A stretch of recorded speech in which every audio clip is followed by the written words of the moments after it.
Hello every one, welcome back. ഇന്നത്തെ recipe beetroot തോരൻ ആണ്.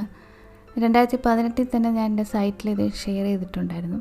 ഇപ്പോൾ ഓണമൊക്കെ അല്ലേ, എല്ലാവർക്കും വെജിറ്റേറിയൻ റെസിപ്പീസ് ആണല്ലോ ആവശ്യം. അപ്പോൾ നമുക്ക് എങ്ങനെയാണ് ചെയ്യുന്നതെന്ന് നോക്കാം. 2 ബീട്രൂട്ടാണ് ഞാൻ എടുത്തിട്ടുള്ളത്.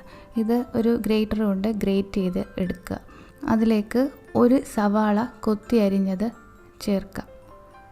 പിന്നെ 1-2 പച്ചമുളക് ചെറുതായിട്ട് അരിഞ്ഞതും ചേർക്കാം. പിന്നെ കുറച്ച് കറിവേപ്പിലയും കൂടെ ചേർത്തിട്ട് കുറച്ച് ഉപ്പും കൂടെ ചേർത്തിട്ട് നന്നായിട്ട് കൈ കൊണ്ട് മിക്സ് ചെയ്തെടുക്കുക. ഉപ്പ് പിന്നീട് നമുക്ക് നോക്കിയിട്ട് കുറച്ചുകൂടെ വേണമെങ്കിൽ ചേർക്കാം. ഇപ്പം ആവശ്യത്തിന് കുറച്ച് ചേർക്കാം. 1/2 കപ്പ് തേങ്ങയും കൂടെ ചേർക്കുക. കൈകൊണ്ട് ഇതുപോലെ നല്ല മിക്സ് ചെയ്ത് വെക്കുമ്പം ഇതിൽ നിന്ന് തന്നെ കുറച്ച് വെള്ളം വരും. അപ്പം നമുക്ക് കുക്ക് ചെയ്യുമ്പോൾ പിന്നെ വേറെ വെള്ളം ചേർക്കേണ്ട ആവശ്യമില്ല. മിക്സ് ചെയ്ത് ഒരുപാട് സമയം വെക്കണമെന്നൊന്നുമില്ല, നമുക്ക് ഉടനെ തന്നെ പ്രിപ്പയർ ചെയ്യാം. ഒരു പാനിലേക്ക് വെളിച്ചെണ്ണ ഒഴിച്ച് ചൂടാക്കി 1/2 ടീസ്പൂൺ കടുകും കുറച്ച് കറിവേപ്പിലയും ഇട്ട് വഴറ്റുക.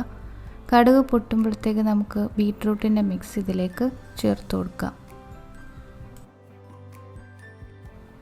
നിങ്ങൾക്ക് കാണാവുന്നതുകൊണ്ട് ഇപ്പം തന്നെ ഇതിൽ വെള്ളം വന്നിട്ടുണ്ട്. അപ്പം നമ്മളിനി വെള്ളം ഒന്നും ചേർക്കേണ്ട ആവശ്യമില്ല. ഈ വെള്ളം ചേർത്ത് കൊടുത്തിട്ട് ഇത് കുക്ക് ചെയ്തെടുത്താൽ മതി.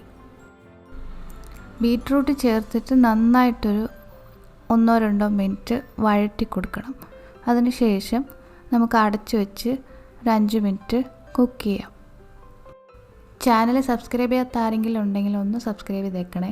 എന്നിട്ട് ആ ബെൽ ഐക്കൺ കൂടെ പ്രസ് ചെയ്യുക. അതിൽ ഓൾ എന്ന ഓപ്ഷൻ സെലക്ട് ചെയ്യുക. എന്നാലേ ഞാൻ പുതിയ വീഡിയോസൊക്കെ ഇട്ടാൽ നിങ്ങൾക്ക് ആ നോട്ടിഫിക്കേഷൻ കിട്ടത്തുള്ളൂ. ഒരു 5 മിനിറ്റ് കുക്കായിട്ടുണ്ട്. ഇനി നമുക്ക് തുറന്ന് നോക്കാം. ഇപ്പം തന്നെ ഏകദേശം ഇത് കുക്കായിട്ടുണ്ട്. അപ്പോൾ ഈ പരുവത്തിൽ മതി എന്നുള്ളവർക്ക് ഇനി ഇതൊന്ന് തുറന്ന് വെച്ച് നന്നായിട്ട് വഴറ്റി ഡ്രൈ ആക്കിയിട്ട് ഓഫാക്കാം. ഞാൻ ഉപ്പ് നോക്കിയിട്ട് പോരാത്തത് ചേർത്ത് കൊടുത്തിട്ടുണ്ട്. ഒന്നുകൂടെ ഒന്ന് വഴറ്റിയിട്ട് ഞാനൊരു 1-2 മിനിറ്റ് കൂടെ ഇത് അടച്ചു വെച്ച് കുക്ക് ചെയ്യുന്നുണ്ട്.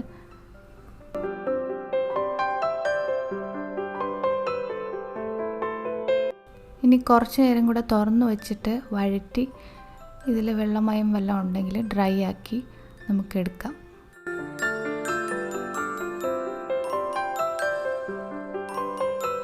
വെള്ളമെല്ലാം വറ്റി നമ്മുടെ ബീട്രൂട്ട് തോരൻ റെഡി ആയിട്ടുണ്ട്. അപ്പോൾ എല്ലാവരും ഇങ്ങനെ ഒന്ന് ട്രൈ ചെയ്ത് നോക്കുക, എന്നിട്ട് അഭിപ്രായങ്ങളൊക്കെ അറിയിക്കുക. ഇപ്പോൾ സബ്സ്ക്രൈബ് ചെയ്യാത്ത ആരെങ്കിലും ഉണ്ടെങ്കിൽ ഒന്ന് സബ്സ്ക്രൈബ് ചെയ്തേക്കണേ.